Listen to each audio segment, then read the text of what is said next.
আসসালামু আলাইকুম প্রিয় দর্শক, দেখুন আমাদের রাস্তাঘাট কি অবস্থা হয়ে দাঁড়িয়েছে।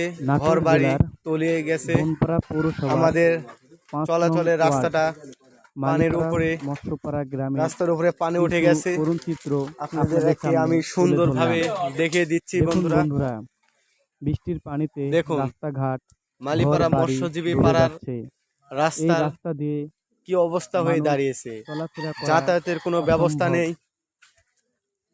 দেখুন বন্ধুরা, এই বৃষ্টির পানি বাহির করার মতন কোনো ব্যবস্থা নেওয়া হয়নি। দেখুন বন্ধুরা, রাস্তাঘাট রাস্তা কতটুকু পানি উঠে যাতায়াতের আমাদের বড় অসুবিধা হয়ে দাঁড়িয়েছে। আমি সুন্দরভাবে আমরা কোনোভাবে আর বাইর হতে পারছি না। দেখুন ছোট বাচ্চাটা দেখুন কিভাবে তাই নয়, পানি পেরিয়ে রাস্তা পার হয়ে গেল।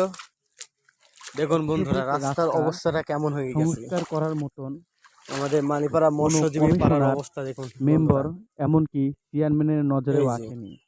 এটা হলো দোকান তলিয়ে গেছে। এটা হলো আমাদের মালিপাড়ার রাস্তাটা দেখিয়ে দিচ্ছি। দেখুন বন্ধুরা, এই রাস্তাটা আসুন বন্ধুরা, এখানে এসে শেষ হয়ে গেছে। আপনাদেরকে আমি আর এখান থেকে রাস্তাটা এই পানির মধ্যে ডুবে শেষ হয়ে গেছে। বন্ধুরা, আপনাদেরকে ভালো করে দেখা দিচ্ছি। এখান থেকে রাস্তাটা আবার পাকা হয়ে গেছে। কোনো মহৎ ব্যক্তি, কিন্তু জানি না মৎস্যজীবী পাড়ার চেয়ারম্যান এমনকি কমিশনারও কি অন্যায় করেছে জানি না, সংস্কার করার মতন যা মানুষের চোখে পড়ে না, নাকি বলতে পারছি না বন্ধুরা। এই রাস্তাটি দেখুন এখান থেকে শুরু করে এই জায়গাটুকা যদি কোনো মহৎ ব্যক্তি এই 100 ফিট রাস্তা যার কারণে করে দিতেন, এই মৎস্যজীবী পাড়ার মানুষগুলা এপার থেকে ওপার খুবই পার হতে পারে না। যদি কোনো সদয় ব্যক্তি যদি আমাদের পাশে এসে দাঁড়াতেন, তাহলে হয়তোবা মালিপাড়া মৎস্যজীবী পাড়ার কিছু হলেও উন্নত হতো।